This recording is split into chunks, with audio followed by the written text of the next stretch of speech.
right, this will probably be the final part to the Route 170 series, and it's I found this video by a vlogger by the name of Kryten. He had a video he posted a while back, a long time ago actually. I just now decided to do a video. This will be a video response for it. The video was something along the lines of basically he talked about how people bash Harleys, sport bike riders bash Harleys and Harley riders bash sport bikes, whatever. I think the video was called like "I'm a sport bike rider," or "I'm not a sport bike rider." I can't remember what exactly the video was called. I'll post up the corrected thing in the annotation, probably down there. But he basically saying he talked about how he got in a fight with a guy on a Harley forum and everything like that, and I agree with the whole video. That's what this video response is going to be, just an agreement. He talked about how he's a person who enjoys riding a sport bike. He's not necessarily a sport bike rider. He's just someone who enjoys riding a sport bike. And I feel like I'm the same way. I'm not a sport bike rider. I mean, sport bikes are what I enjoy to ride. But do I see myself getting a cruiser in the future? Yeah. I think some of them look really cool. I think some Harleys look really cool.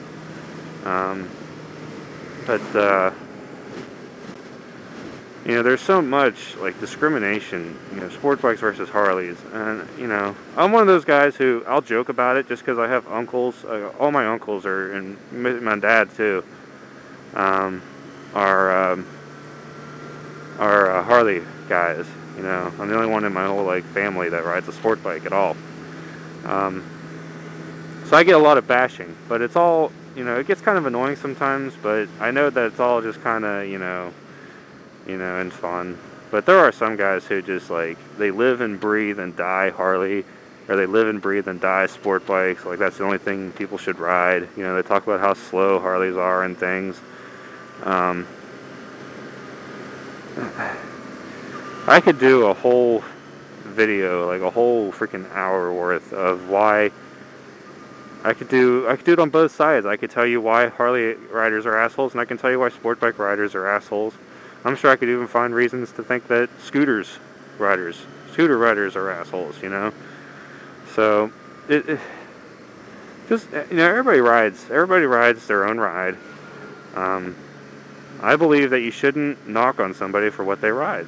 Now, if they present the attitude that comes with it, then that's when you can say, hey, you're an asshole, Excuse my language.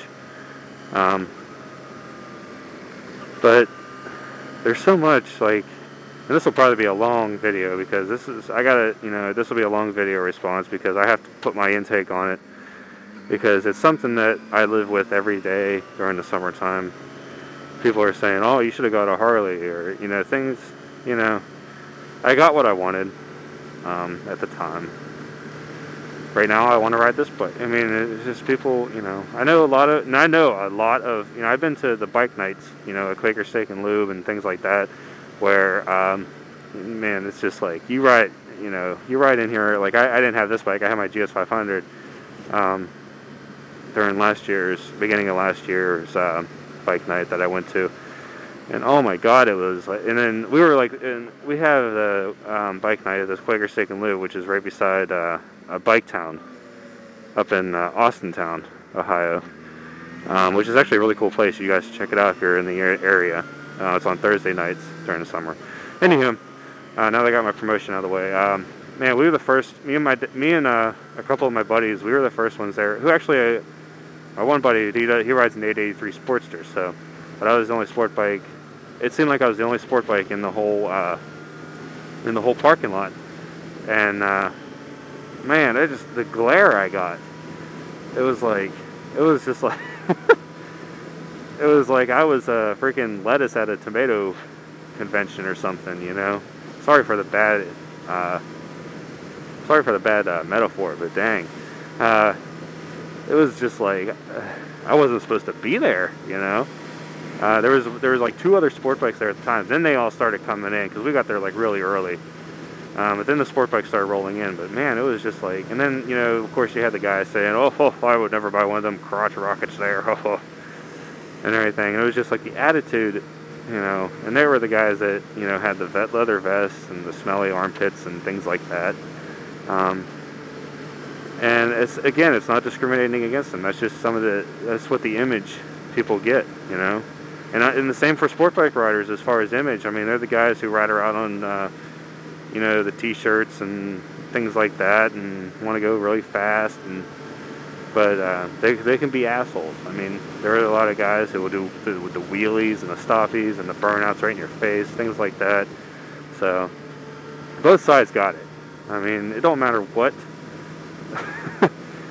You know, if I like anybody who rides until they do something for me not to like them. But there are a lot of people bashing each other, and it's just like, you know, I ride my own ride. People ride what they want to ride, you know, for the most part. I mean, you do have those assholes out. This is actually the near the end of Route 170, but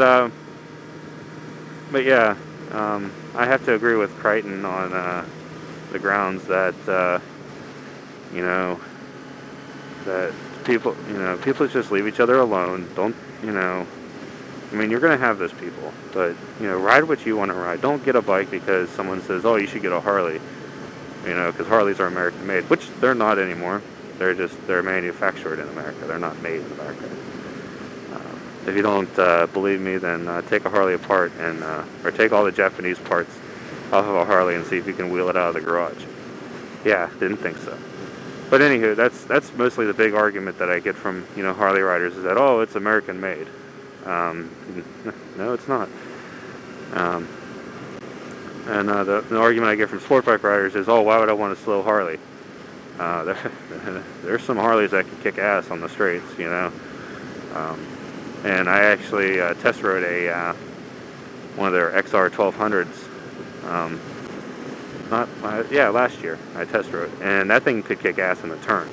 It was a little heavier, but man, it was, you know, it had more torque than this bike. So, I mean, you get what you get, and but basically, it all comes down to preference. It's what you want to ride. If you want a bike that's capable of doing 180 miles an hour, or do you want a bike that is comfortable, you know? And then there's plenty of bikes in between. Like this bike is a standard. It's great. It does both.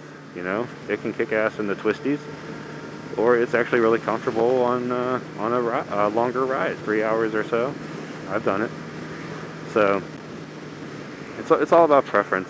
It's you know, but don't buy it and then become one of those like posers who ride it to Sheetz or you know, the gas station or you know, Walmart parking lot and just sit there and pose.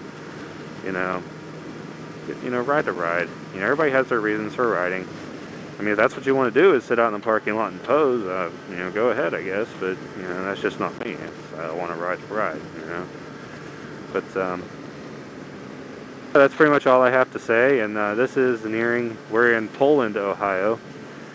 And this is actually it's a really, let's see how we say, upper class type town. Lots of nice houses. Not here. Well, yeah, a few. Yep, see, there it is, Poland Corporation Limit. And that ends. Once I get up here to the big intersection, we'll run into Boardman, Ohio. Actually, technically, Route 170 goes on a little bit, but Poland is kind of where it ends, and then it just kind of gets into a bunch of like this, you know, it's kind of like slower, boring. But yeah, that's the conclusion of the Route 170 series. Like I said, if you guys are in Ohio, anybody I advise, come out to Eastern Ohio here and take Route 170. It's a fun ride. You know, it's a nice scenic ride. Kind of, you know, if you take it from, it's actually kind of cooler if you take it from Poland down to Calcutta, Ohio. I forget which lane to get into. I think I'm going to go in this lane.